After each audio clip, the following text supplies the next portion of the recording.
অফিসে যাওয়ার আগ মুহূর্তে আমার স্ত্রী যখন আমার কাছে জানতে চাইল আমি তার ছোট বোনের বিয়েতে কী উপহার দিব, তখন আমি বললাম, তুমি তোমার পছন্দ মতো কিছু একটা কিনে দিও। আমার স্ত্রী কিছুটা রেগে বলল, কিছু একটা কিনে দেব মানে? তুমি জানো দুলাভাই আমার বোনকে কী উপহার দিচ্ছি?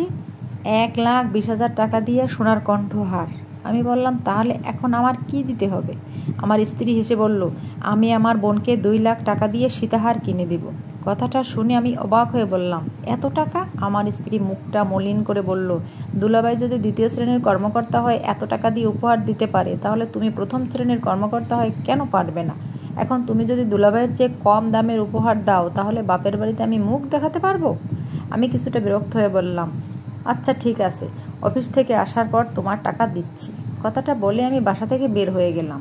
অফিসে এসে রায়হান সাহেবের ফাইলটা ভালো করে দেখে বললাম, আপনার তো দেখছি কাগজপত্রের কিছুই ঠিক নেই। আমি এই প্রজেক্টে সাইন কিভাবে করি বলেন তো? রায়হান সাহেব মুচকি হেসে বলল, স্যার একটু দেখেন না, আপনি এত বড় অফিসার, কিছু তো ফাঁক ফোকর আছে সাইনটা করে দেওয়ার জন্য। একটা কলমের খোসার বিনিময়ে আপনিও না হয় 1,03,000 টাকা পেয়ে গেলেন। কথাটা বলে রায়হান সাহেব টাকাগুলো টেবিলের উপর রাখলেন। আমি রায়হান সাহেবের দিকে তাকিয়ে বললাম, আপনি কি আমাকে ঘুষ অফার করছেন?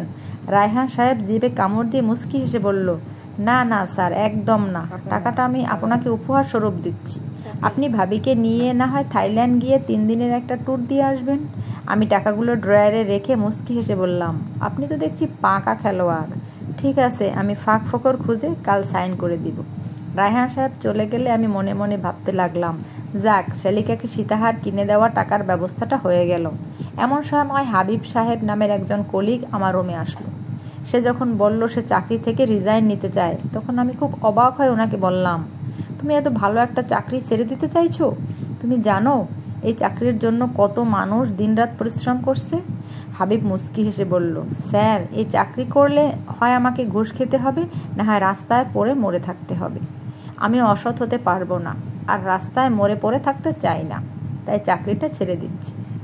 কথাটা শুনে আমি কিছুটা খোঁচা দিয়ে হাবিবকে বললাম, আমার জানা মতে আপনি আমাদের সেক্টরে সবচেয়ে বেশি ঘুষ খান। সে আপনি কবে থেকে সৎ হলেন? হাবিব আবারও মুচকি হেসে বলল, যেদিন থেকে বুঝলাম আমার পাপের ফল আমার আপনজনরাও ভোগ করছে। আমি প্রথম যেদিন 10,000 টাকা ঘুষ খাই, সেদিন বাসায় গিয়ে শুনি আমার ছেলেটার পা ভেঙে গেছে। দ্বিতীয়বার যখন 50,000 টাকা ঘুষ খাই, তখন কয়েকদিনের মাথায় আমার স্ত্রীর জরায়ুতে টিউমার হয়েছে।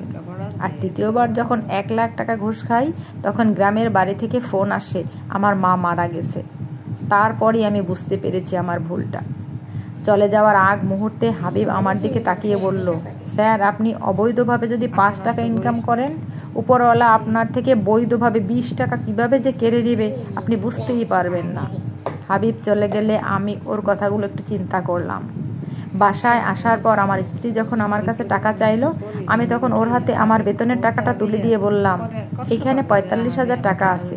এই টাকা দিয়ে তুমি বাসা ভাড়া দিবে, গ্যাস বিল, পানির বিল, কারেন্ট বিল দিবে, বাজার খরচের টাকা আলাদা করে রাখবে, হাত খরচের টাকা আলাদা করে রাখবে, আর চিকিৎসা বাবদ কিছু টাকা জমা রাখবে। সব কিছুর পর যদি কিছু টাকা বেঁচে থাকে, সেই টাকা দিয়ে বোনকে উপহার কিনে দেবে। আমার কথা শুনে আমার স্ত্রী অবাক হয়ে বলল, সব কিছুর পর তো হাতে 2,000 টাকাও থাকবে না, আমি 2,000 টাকা দিয়ে বোনকে উপহার কিনে দিব? আমি রাগী চোখে স্ত্রীর দিকে তাকিয়ে বললাম, সংসারের সব খরচ চালানোর পর আমার স্বামীর হাতে 2,000 টাকা থাকে, তা তুমি কোন সাহসে বলো তোমার বোনকে 2 লাখ টাকা দিয়ে সোনার হার কিনে দিতে? বউ তখন কাঁদতে কাঁদতে বলল, বাপের বাড়ি মুখ দেখাবো কি করে? আমি আরও রেগে বললাম, মুখ দেখাতে না পারলে বোরকা পরে বসে থাকো। এখন কান্না বন্ধ করে আপাতত আমার সামনে থেকে যাও, তা না হলে কান গরম করে ফেলবো। বউ কান্না করতে করতে চলে গেল। আর আমি ভাবতে লাগলাম, কাল রায়হান সাহেব আসলে উনার কানটা গরম করে টাকাগুলো ফেরত দিতে হবে।